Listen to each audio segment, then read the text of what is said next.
Hello, OLA. I'm Elwood.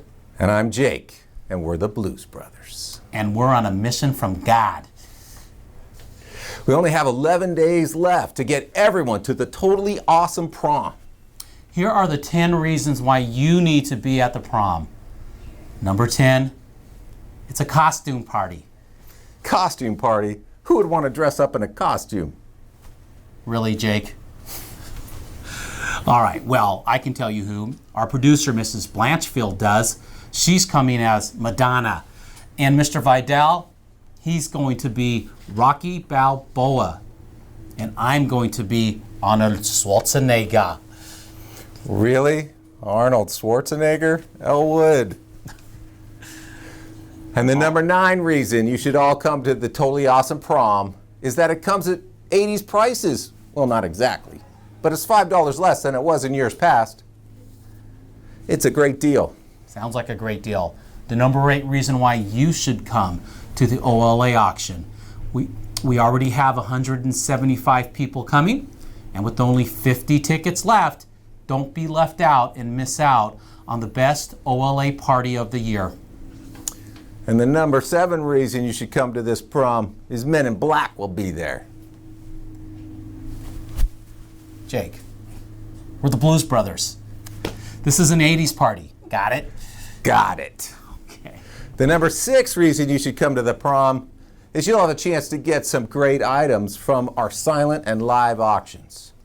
Every year, families have a great time bidding on vacations, sporting events, class projects, baskets with all kinds of great things. The number 5 reason why you need to be at the totally awesome 80s prom is there will be a dinner, a silent auction, and a live auction, but there will be a dance afterwards also. It's really going to be an 80s prom. More chances for us to show our dance moves. All right, the number 4 reason why we need to all be at that prom is we've got a great new venue. That's right, the Sacramento turn Verein on J Street. This is a vintage setting, Elwood. I think it's going to be special. The number 3 reason why you need to be at the totally awesome prom is raffle tickets will be drawn, and we will also be having bidding on our funding item, which will include a water station for the kids.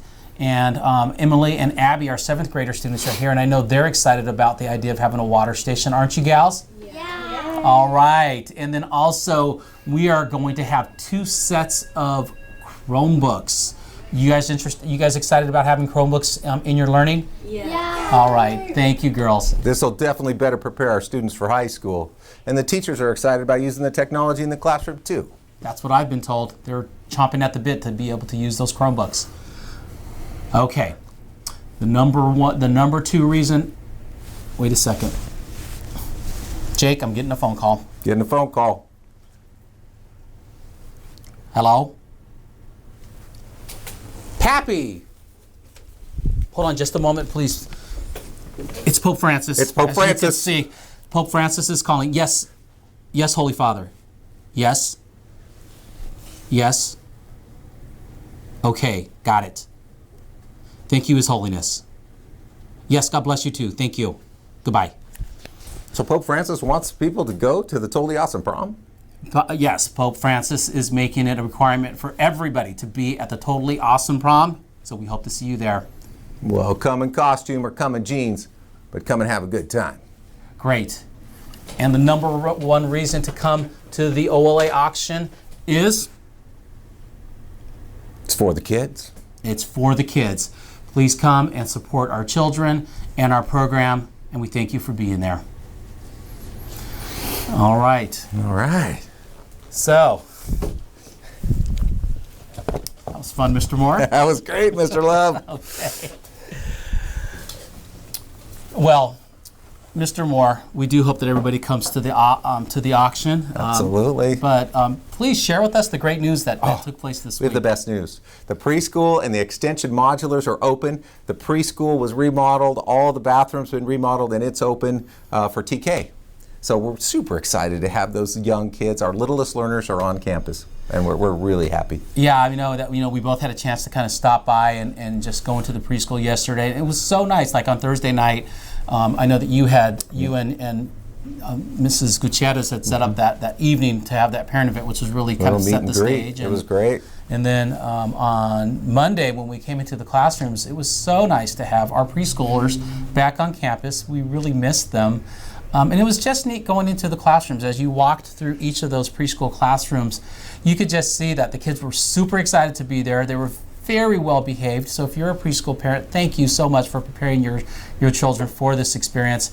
And it was just really neat seeing the teachers there, taking them through those procedures and those routines that are so important as you begin the school year. So I think we're off to a late but great start to the preschool year. And I know that our Kinder-Rich teachers and staff are super excited to have their extension back. Yes, the extension building is up and running. They're very excited to be in there for the Kinder-Rich program and our extension program. So it's really come all together. Finally, the whole family, the whole school is up and running. Yeah, it only took a month, but That's we right. finally got 30 there. days late. All right, well, we just want to thank everybody once again for their patience and their understanding.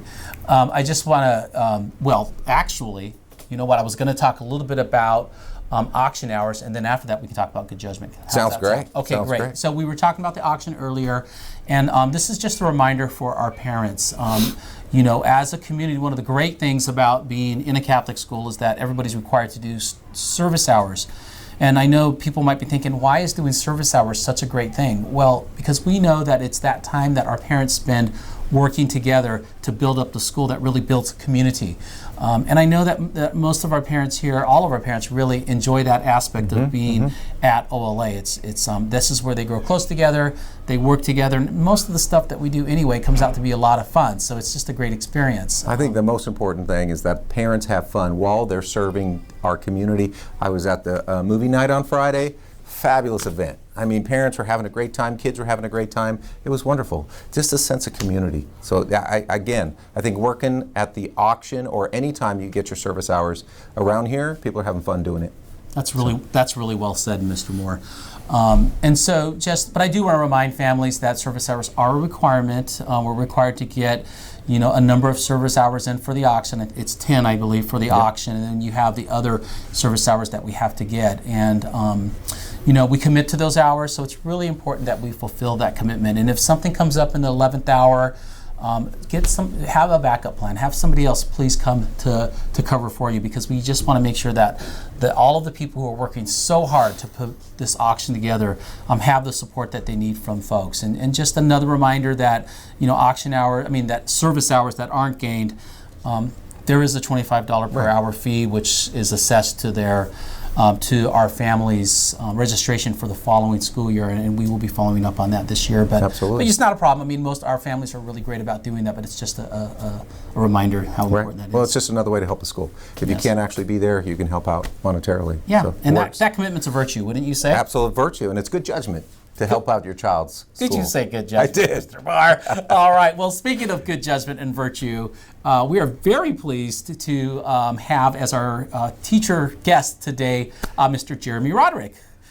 Right. Good morning, Mr. Moore. Hey, good morning. Mr. Love. Mr. Roderick. Good morning, Mr. Roderick. Thank you for being here. No problem. Happy to be here.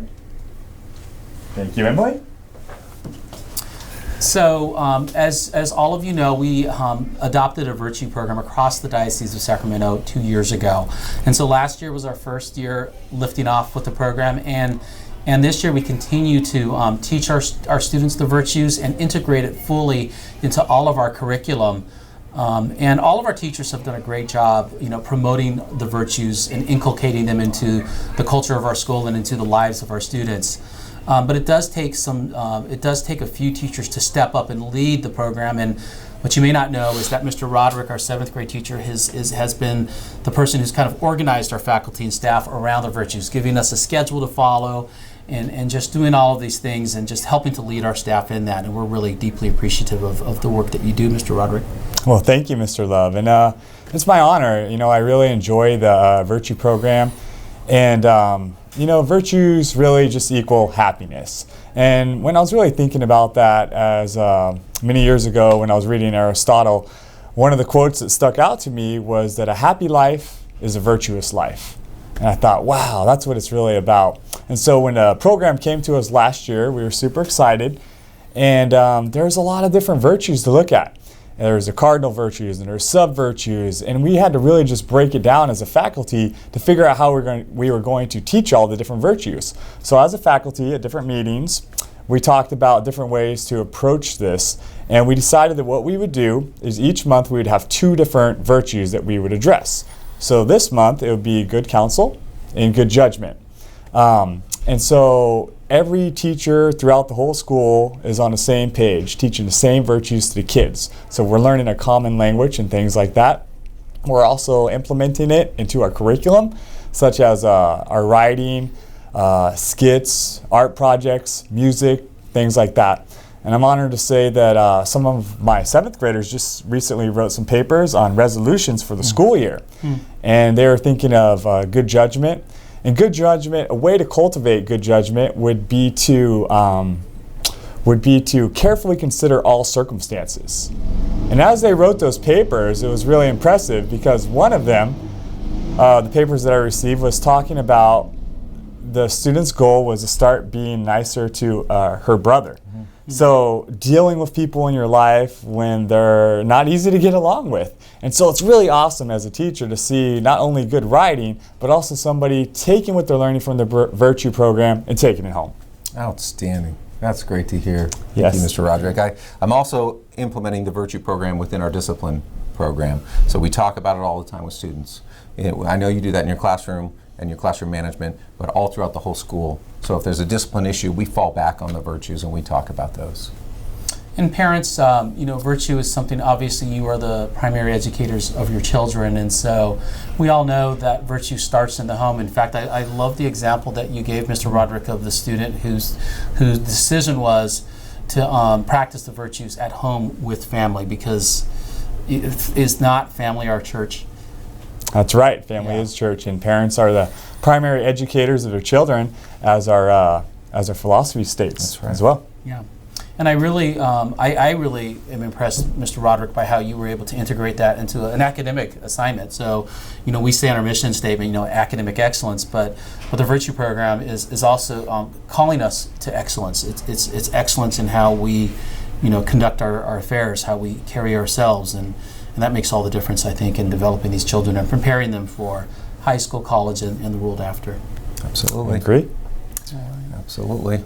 Well, remember to like us, follow us, and share us on all that social media stuff out there.